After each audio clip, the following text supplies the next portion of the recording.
Əgər Allahın varlığına dair hər hansı bir sübut və dəlil olmasa, yenə də onun varlığına inanardınızmı? Bu suala Blaise Pascalın cavabı bəlidir. Gəlin bu videoda Pascalın arqumentlərini nəzərdən keçirək və həmişə etdiyimiz kimi həmin arqumenti tənqid etməyə çalışaq. Pascala görə əlimizdə heç bir rasional dəlil olmasaydı belə, Tanrının varlığını qəbul etmək, Tanrının mövcud olmasına inanmaq daha məntiqə uyğun olardı. Gəlin Pascalın arqumentlərini müqəddimələr şəklində sayaq və bu arqumentləri aydın bir şəkildə tənqid edək. 1. Əlimizdə iki rasional seçim var. Tanrıya inanmaq və Tanrıya inanmamaq. 2a. Əgər bir tanrı mövcuddursa, onun varlığına mərc etməyin faydası müsbət sonsuzluqdur. Əgər bir tanrı mövcud deyilsə, onun varlığına mərc etməməyin faydası müsbət sonsuzluqdan kiçikdir. 3c. Əgər bir tanrı mövcuddursa, onun varlığına mərc etməməyin faydası müsbət sonsuzluqdan kiçikdir. 4d. Əgər bir tanrı mövcud deyilsə, onun varlığını mərc etməməyin faydası müsbət sonsuzluqdan kiçikdir. Rasionallıq tələb edir ki, sən Tanrının varlığına verdiyin ehtimalın müsbət olsun. 4. Həmçinin rasionallıq onu da tələb edir ki, sən faydanı maksimallaşdıran seçim edəsən, əgər təbii ki, faydanı maksimallaşdıran seçimlər mövcuddursa. 5. Beləliklə, rasionallıq tələb edir ki, sən Tanrının var olmasına mərc edəsən. 6.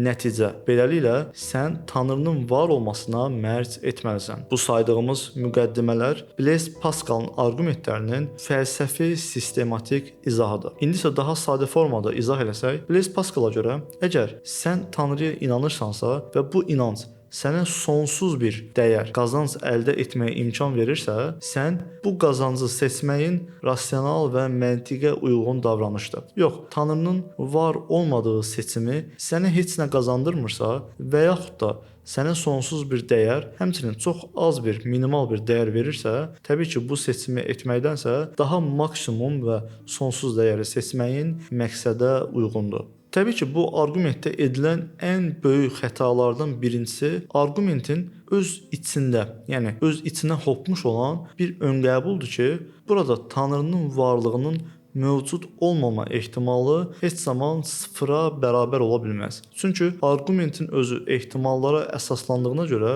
bu arqumentdə dəqiq tam ədəd, yəni 0 və yaxud da 1 ayrı-ayrılıqda mövcud ola bilmir. Yəni, bu arqumentə görə sən nə Tanrının var olduğunu, nə də var olmadığını dəqiq bir şəkildə iddia edə bilmirsən. Çünki Tanrının varlığını 1 və yaxud da 0, yəni mövcud olub və mövcud olmadığını iddia eləsək, bu zaman Pascalın mərc arqumentini istifadə edə bilməzdik.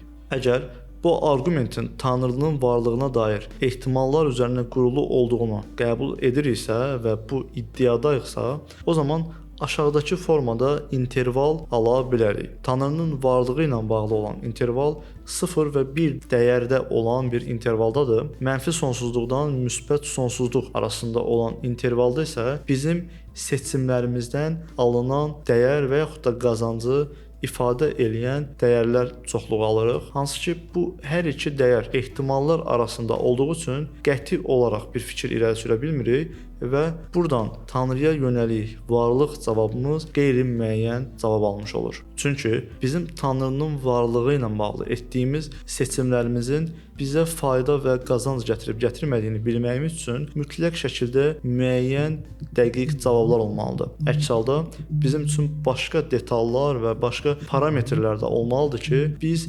əlimizdə olan dəyərin, yəni etdiyimiz seçimlərin bizə gətirdiyi qazancı ehtimal üzərindən ölçə bilək.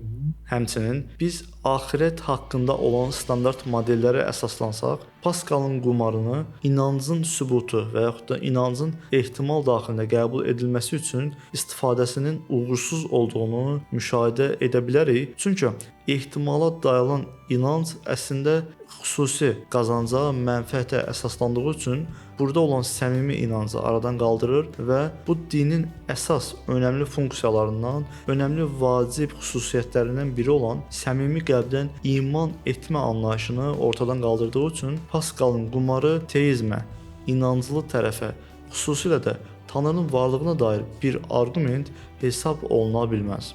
Həmçinin ən sonda bunu da bildirmək istəyirəm ki, Pascalın arqumentini əksinə çevirsək, yenə də eyni iddiaları səsləndirib Pascalın arqumentinin nəticəsində alınan cavabın tam tərsini əldə eləyə bilərik. Gəlin mən də öz fikirlərimi müqəddimələr halında yazım və iki müqəddiməni videonu dayandıraraq müqayisə eləyib öz fikirlərinizi şərhlərdə qeyd edə bilərsiniz. 2. Rasional olmaq bizə aşağıdakı seçimləri qəbul etməyimizə imkan verir. 2a. Əgər əlimizdə təhrif olunmuş bir tanrı anlayışı varsa, onun varlığına yönəlik mərc etmək müsbət sonsuzluqdan azdır. 2b.